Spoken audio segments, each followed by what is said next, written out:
Assalamu alaikum. Hi, this is me Ghulam Mustafa and you're watching my Facebook and YouTube channel English with GM। आज मैं आपको बताऊंगा कि आप how to introduce yourself, आप अपने आप का तारफ़ कैसे करवा सकते हैं। यह आपने अक्सर नोट किया होगा कि आप जहाँ पर भी जाते हैं, अगर आपका वो पहला दिन है या आप किसी मुलाजमत के लिए जाते हैं, तो सबसे पहले आपको ये कहा जाता है कि इंट्रोड्यूस योरसेल्फ, अपने आप को मुतारिफ़ करवाएं। तो इसके लिए मैं आपको आज ऐसी बेसिक चीज़ें बताऊंगा, अगर आप इनको ज़हन नशीन कर लेते हैं, यकीन माने आप ज़िंदगी भर फिर परेशान नहीं होंगे। आप आराम के साथ, कॉन्फिडेंस के साथ अपने आप को मुतारिफ़ करवा सकते हैं। सबसे पहले आपको खड़ा होना है। खड़े होने के साथ आपको स्टार्टिंग विद ग्रीटिंग्स, आपको सलाम दुआ के साथ आगाज़ करना है। जैसे हम कहते हैं ना, अस्सलाम वालेकुम, या आप कहना गुड मॉर्निंग अगर सुबह का टाइम है। अगर दोपहर का टाइम है 12 बजे से लेकर 5 बजे का टाइम, तो आप कहना गुड आफ्टरनून। अगर 5 बजे के बाद तो आप कह सकते हैं गुड इवनिंग। लेकिन ये तब जब आप कोई फार्मल मीटिंग अटेंड कर रहे हैं या फार्मल अपने आप को इंट्रोड्यूस करवा रहे हैं। अगर इनफॉर्मल देखा जाए, जैसे आप अपने दोस्त को जब अपना तारफ़ करवाते हैं, तो आप ये भी कह सकते हैं हाय, हेलो, व्हाट्सअप, ये आप कह सकते हैं। लेकिन आप अपने टीचर को हाय, हेलो, व्हाट्सअप नहीं कहेंगे। इसके बाद आपको अपना नाम बताना है। नाम आप 3-4 तरीक़ों से बता सकते हैं। आप इस तरह से भी कह सकते हैं this is Ghulam Mustafa, I am Ghulam Mustafa. आपका जो भी नाम है, मैं यहाँ पर अपना नाम इस्तेमाल कर रहा हूँ, आप यहाँ पर अपना नाम इस्तेमाल करेंगे। इसके बाद माई सेल्फ़ गुलाम मुस्तफ़ा, ये भी ठीक है, लेकिन मैं आपको कहूँगा कि आप इसको अवॉइड करें, इसको ना बोलें, क्योंकि माई सेल्फ़ हमारे पास एक पॉसेसिव प्रोनाउन है। तो इसके बाद आपका जो नाम है वो एक नाउन होता है, तो पूरा पॉसेसिव प्रोनाउन के बाद आप नाउन को इस्तेमाल नहीं कर सकते, तो इसको आपको अवॉइड करना है। इसके बाद आप इस तरह से भी कह सकते हैं my name is Ghulam Mustafa. जब आपने अपना नाम बता दिया, तो आपको जगह के बारे में बताना है कि आप कहाँ से हैं। जैसे इसको भी आप 2 तरीक़ों से कह सकते हैं, I belong to Bela, I belong to Karachi, जहाँ से भी आप आएँ। मैं बेला से ताल्लुक़ रखता हूँ, मैं कराची से ताल्लुक़ रखता हूँ। इसी तरह से आप कह सकते हैं आई एम फ्रॉम बेला। अब देखें, आप जहाँ पर अपने आप को मुतारिफ़ करवा रहे हैं, हो अगर जगह बेला में है, या आपसे कोई इंटरव्यू ले रहा है, वो खुद बेला का है, तो आप कहेंगे कि मैं बेला का ही हूँ। इसको आप इस तरह से कहेंगे, I am from Bela itself. इसके बाद आपको अपने ख़ानदान के बारे में बताना है। यहाँ पर मैं आपको 2 लाइनें देता हूँ, इनको आपको रट लेना है, ठीक है?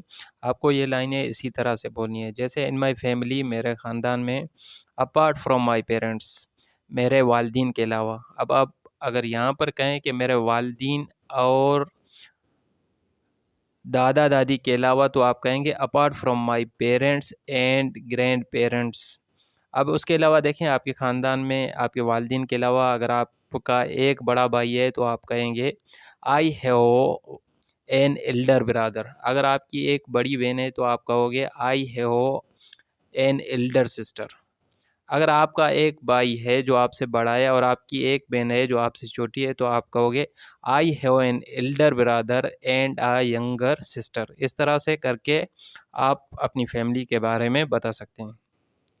इसके बाद आपको अपनी क्वालिफ़िकेशन के बारे में बताना है। जैसे इसको भी आप 3-4 तरीक़ों से बता सकते हैं। I am in class 6, I am in class 7th, I am class 8th। आप जिस क्लास में हैं, वहाँ पर आप 6, 7, 8th, 9th, 10th, 11th, 12th लिख सकते हैं। इसके अलावा एक और ये तरीका है, आप इस तरह से भी लिख सकते हैं, I am in 6th standard. जब आप स्टैंडर्ड लगाते हैं, तो यहाँ पर 6 नहीं बल्कि यहाँ पर 6th कर देंगे। I am in 7th standard, I am in 8th standard, इस तरह से।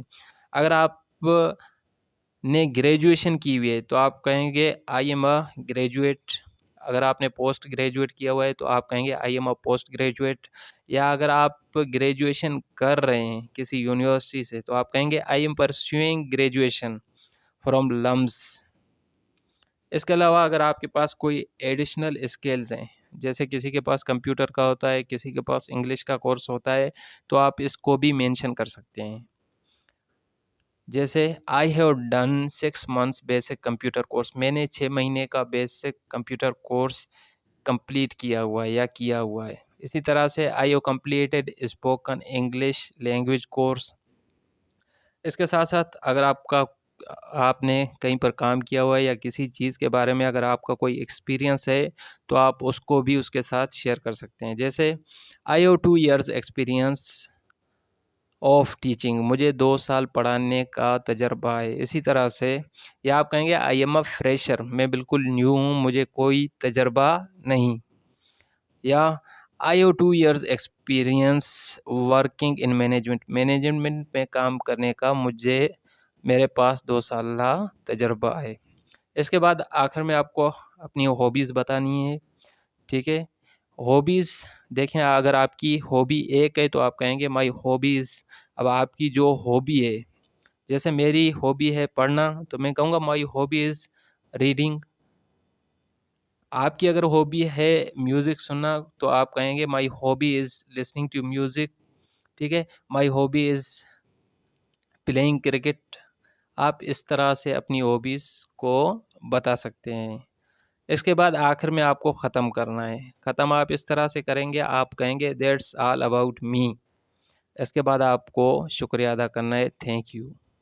मैं उम्मीद करता हूँ ये वीडियो आपको बहुत ही अच्छा लगा होगा। अगर इस तरह के मज़ीद वीडियोज़ अगर आपको चाहिए, तो आप मेरे इस फेसबुक के पेज पर और यूट्यूब का जो मेरा चैनल है इसको सब्सक्राइब कर दें।